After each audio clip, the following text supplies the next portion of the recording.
여러분 안녕하십니까? 오늘은 제10장 심장정지 위험이 있는 환자의 평가 및 응급치료 첫 번째 파트에 대해 심도 있게 다루어 보겠습니다. 전문 심장소생술 ACLS의 궁극적인 목표가 무엇일까요? 이미 심장이 멎어버린 환자를 살려내는 것도 중요하지만 급성 심근경색, 치명적인 부정맥, 극심한 저혈압이나 폐부종 등 심장이 멎기 일보 직전인 심장정지 임박 환자를 신속하게 평가하고 처치하여 심장정지로 넘어가는 그 끔찍한 절벽 앞에서 환자를 끌어올리는 것이 훨씬 더 중요합니다. 현장에서 이런 환자들을 마주하게 되면 여러분은 당황하지 않고 오늘 배울 치명적 징후 평가 기준과 알고리즘에 따라 기계적이고 즉각적으로 반응해야 합니다. 오늘 강의는 여러분이 현장에서 리더로서 내려야 할 가장 중요한 판단 기준들을 제시할 것입니다. 자, 긴 시간 동안 집중력을 잃지 마시고 첫 번째 슬라이드부터 힘차게 시작해 보겠습니다. 두 번째 슬라이드입니다. 여러분이 현장에 도착했는데 심장정지가 임박한 환자가 이미 의식을 잃고 쓰러져 있습니다. 이 첫 1분 동안 여러분은 무엇을 해야 할까요? 환자가 왜 쓰러졌는지 병력을 캐묻고 진단을 내리느라 시간을 허비해야 할까요? 절대 아닙니다. 시험에 자주 나옵니다. 명심하십시오. 심장정지 가능성이 있는 환자는 원인의 진단보다 응급치료가 무조건 우선입니다. 의식이 없는 환자는 일단 심장정지 환자와 동일한 프로토콜로 평가를 시작합니다. 의식과 반응을 확인하고 없다면 즉시 응급의료체계 119 등에 연락합니다. 그 다음 환자의 호흡과 목동맥의 맥박을 동시에 확인하여 세 가지 상황으로 빠르게 분류합니다. 첫째, 호흡도 없고 맥박도 없다면 볼 것도 없이 즉시 가슴 압박을 포함한 심폐소생술 CPR을 시작하고 제세동기를 준비해야 합니다. 둘째, 맥박은 만져지는데 호흡이 없다면 심장은 뛰고 있으니 압박은 하지 말고 인공호흡을 지속해서 제공합니다. 셋째, 맥박도 있고 호흡도 스스로 유지하고 있다면 기도가 막히지 않도록 환자를 옆으로 눕히는 회복 자세 리커버리 포지션을 취해줍니다. 이처럼 첫 1분은 원인 규명이 아닌 환자의 생명유지 상태에 따른 직관적인 행동 방침이 결정되는 시간이라고 이해하시면 됩니다. 세 번째 슬라이드입니다. 환자의 초기 생존 고리를 확보했다면 이제 환자 상태를 체계적으로 평가하고 원인을 찾아가기 위한 9단계 프로토콜을 밟게 됩니다. 이 단계들은 무작위로 진행되는 것이 아니라 환자의 생명과 직결되는 가장 시급한 것부터 차례대로 나아가는 철저한 논리적 흐름을 갖습니다.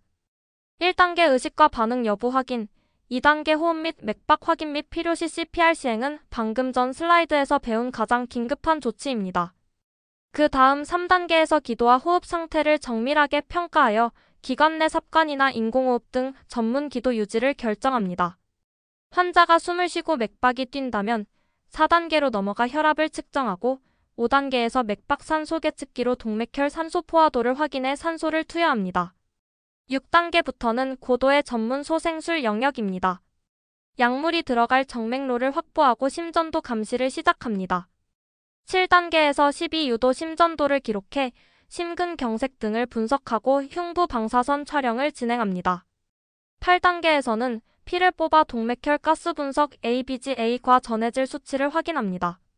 그리고 마지막 9단계에 이르러서야 상세한 병력을 조사하고 이 모든 상황을 촉발한 원인 질환을 추정하게 됩니다. 생명유지부터 원인 진단까지 이어지는 이 탄탄한 사다리를 머릿속에 완벽히 구조화하시기 바랍니다. 네 번째 슬라이드, 본격적으로 부정맥의 세계, 그 중에서도 심박동이 느려지는 서맥 브라디카디아에 대해 알아보겠습니다. 일반적으로 심박수가 분당 60회 이하로 떨어지면 서맥이라고 부릅니다.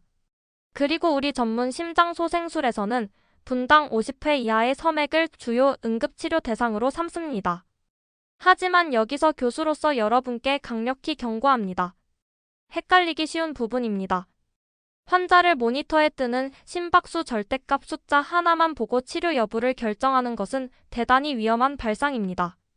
숫자보다 훨씬 압도적으로 중요한 것은 바로 환자의 전신순환 상태입니다. 예를 들어보겠습니다. 여러분 앞에 수축기 혈압이 80mm 머큐리까지 뚝 떨어진 쇼크 환자가 있습니다. 이 환자의 심박수를 쟀더니 분당 70회가 나왔습니다. 자, 60회 이상이니 정상입니까? 절대 아닙니다. 정상적인 인체라면 혈압이 80으로 떨어졌을 때 피를 전신으로 보내기 위한 보상 기전이 작동하여 분당 100회 이상의 빈맥이 와야 정상입니다. 그런데 70회에 머물러 있다면 심장이 제 기능을 못하고 있는 명백한 비정상적 상태 병적인 섬액입니다. 따라서 심박수는 항상 환자의 혈압과 전신 순환 상태를 연관지어 종합적으로 판단해야 한다고 철저히 이해하시면 됩니다. 5번째 슬라이드. 방금 말씀드린 순환 상태가 나쁘다라는 것을 현장에서 어떻게 객관적으로 증명할 수 있을까요? 바로 이 슬라이드에 나오는 혈력학적 불안정을 나타내는 5가지 위험 징후입니다. 시험에 아주 자주 나옵니다. 달달 외우셔야 합니다. 첫째, 쇼크입니다. 저혈압이 오고 식은땀 발안을 흘리며 소변량이 뚝 떨어집니다. 둘째, 심부전 하트 페일러입니다. 심장 펌프가 고장나 폐에 물이 차면서 흉부 방사 손상 폐부종 증거가 보이고 극심한 호흡 곤란을 호소합니다. 셋째, 심근 허혈 이스케미아입니다. 환자가 가슴을 부여잡고 흉통을 호소하며 12유도 심전도에서 ST 분절이 하강하거나 상승하는 소견이 보입니다. 넷째, 의식장애입니다. 뇌로 가는 혈류가 급격히 감소해 환자가 헛소리하거나 의식을 잃어갑니다. 마지막 5째, 실신 심코프로 갑자기 쓰러진 병력이 있는 경우입니다. 섬액 환자를 평가할 때 이 5가지 임상 증상 중 단 하나라도 관찰된다면 환자는 지금 생사의 갈림길에 서 있는 것입니다. 지체할 시간 없이 즉시 심박수를 증가시키는 응급치료를 시작해야 합니다. 6번째 슬라이드. 섬액 환자를 살려내는 큰 뼈대인 섬액 응급치료 알고리즘입니다. 환자의 기도, 호흡, 순환을 평가하고 산소 투여, IV 확보, 심전도 감시를 세팅합니다. 그 다음 가장 핵심적인 분기점을 맞이하게 됩니다. 방금 외운 혈력학적 불안정 징후가 있는가? 라는 질문입니다. 만약 불안정 징후가 없다 안정적이다면 무리하게 약을 쓰지 말고 심전도 감시를 계속하며 전문의와 상담합니다. 단, 이도이형이나 완전 방실 차단 같은 위험한 소견이 보이면 경정맥 박동 조율을 미리 준비해야 합니다. 하지만 불안정 징후가 있다 애쓰면 즉시 공격적인 치료로 전환합니다. 1차 치료제로 부교 감신경을 차단하는 아트로핀을 투여합니다. 아트로핀을 줬는데도 반응이 없거나 상태가 나빠지면 전기로 심장을 쳐주는 경피인공심장박동조율 TCP를 시도하거나 도파민, 에피네프린 같은 약물을 주입합니다. 그리고 이런 응급 브릿지 치료를 하면서 최종적으로는 혈관을 통해 선을 넣어 심장을 뛰게 하는 경정맥 인공심장박동조율 TVP를 준비하는 것이 이 알고리즘의 완벽한 흐름입니다. 7번째 슬라이드입니다. 환자가 지금 당장은 쇼크나 흉통 없이 혈력학적으로 안정되어 있다고 가정해 보겠습니다. 심전도를 찍어보니 방실 차단 AV 블럭이 관찰됩니다. 이때는 차단의 위험도를 구분해야 합니다. 위험도가 낮은 1도 방실 차단이나 2도 1형 방실 차단은 완전 방실 차단으로 진행되는 경우가 흔치 않습니다. 따라서 약을 쓰지 않고 심전도를 감시하며 지켜보는 것으로 충분합니다. 반면 위험도가 매우 높은 2도 2형 방실 차단, 3도 완전 방실 차단 또는 3초 이상 심장이 아예 쉬어버리는 동정지가 관찰된다면 지금 당장 증상이 없더라도 이것은 언제 완전 심장정지로 넘어갈지 모르는 시한폭탄입니다. 특히 급성 심근경색 환자에게서 2도 2형이 보인다면 거의 완전 방실 차단으로 악화된다고 봐야 합니다. 따라서 이때는 심전도 감시에 그치지 않고 즉시 경정맥 심장박동조율 TVP를 준비해 두어야 합니다.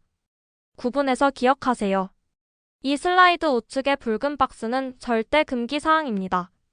심실 이탈 율동으로 인해 심전도의 QRS 간격이 널찍하게 확장된 넓은 QRS 섬액 환자가 있습니다. 심실 스스로 겨우겨우 박동을 만들어내고 있는 위태로운 상황입니다. 그런데 여기에 부정맥약이라고 무턱대고 리도카인을 투여하게 되면 어떻게 될까요? 심실의 자발적인 율동마저 억제해버려 환자의 심장이 완전히 멎어버리는 무수축이라는 끔찍한 결과를 초래합니다. 따라서 QRS 간격이 확장된 섬액 환자에게 리도카인은 절대 투여 금지라는 사실을 뼈에 새기시기 바랍니다. 더불어 저산소증에 의한 섬액은 무조건 산소 투여로 저산소증부터 교정해야 한다는 것도 잊지 마십시오. 8번째 슬라이드. 불안정한 섬액 환자에게 가장 먼저 투여하는 1차 무기 아트로핀입니다.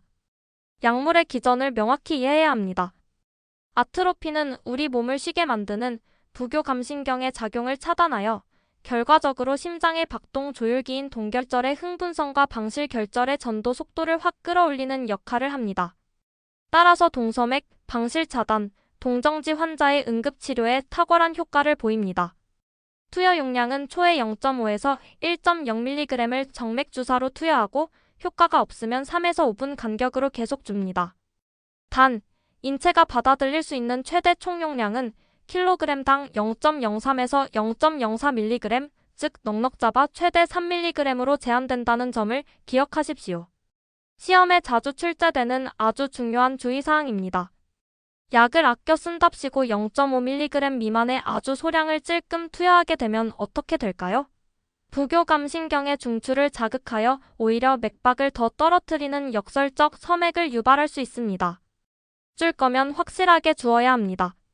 또한 아트로핀은 심박수를 올리는 임시 방편일 뿐 근본 치료가 아니므로 환자의 혈류관류 상태가 계속 나쁘다면 아트로핀에만 집착하지 말고 신속히 전기적 심장 박동조율 페이싱로 넘어가야 합니다. 9번째 슬라이드, 아트로핀이 만병통치약은 아닙니다.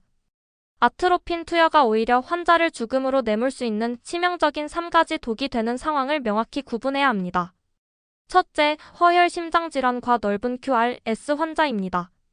히스다발 아래쪽에서 차단이 생긴 급성 심근경색 환자에게 아트로핀을 주면 교감신경 작용이 상대적으로 폭발하면서 심실의 흥분성이 걷잡을 수 없이 커져 심실세동 VPIP 같은 치명적 빈맥이 유발될 수 있습니다.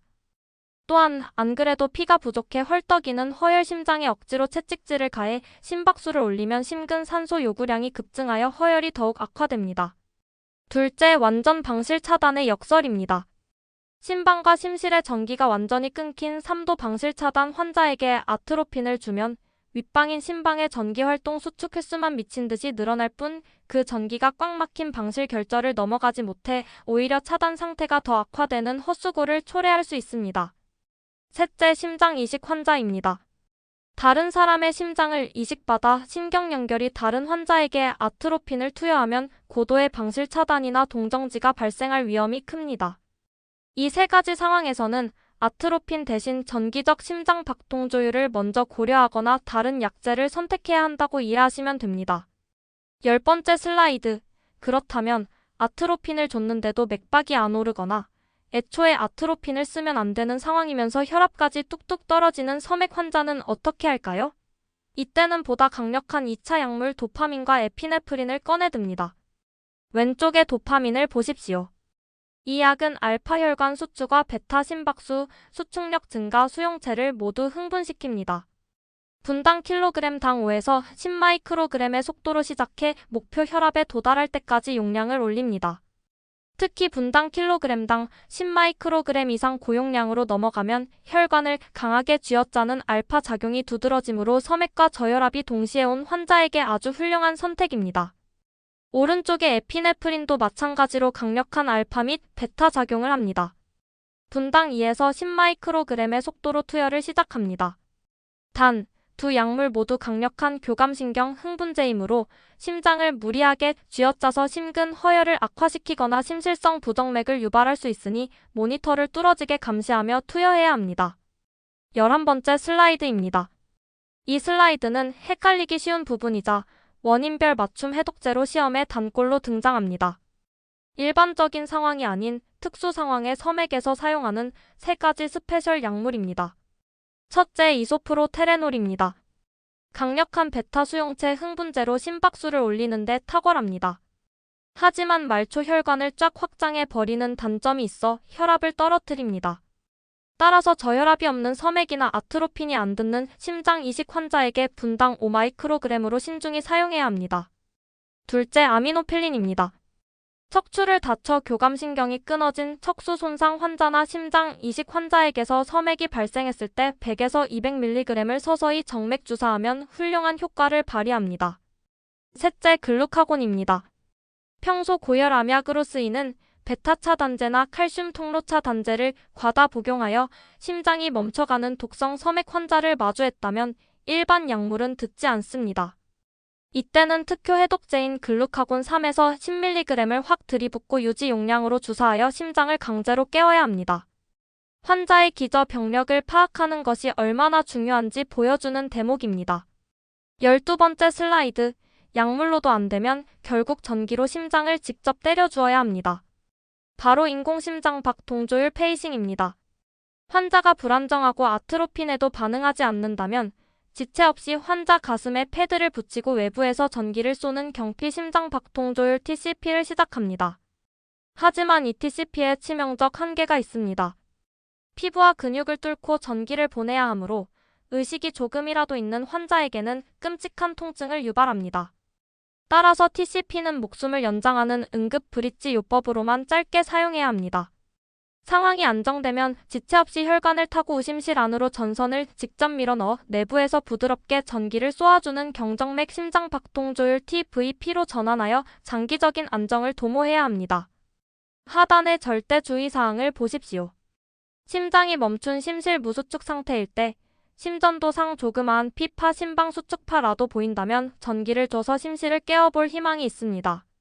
하지만 피파조차 보이지 않는 완벽한 100% 무수축 일직선 상태에서는 페이싱을 시도하지 않습니다. 시간 낭비 없이 즉각적인 CPR에 매진해야 합니다.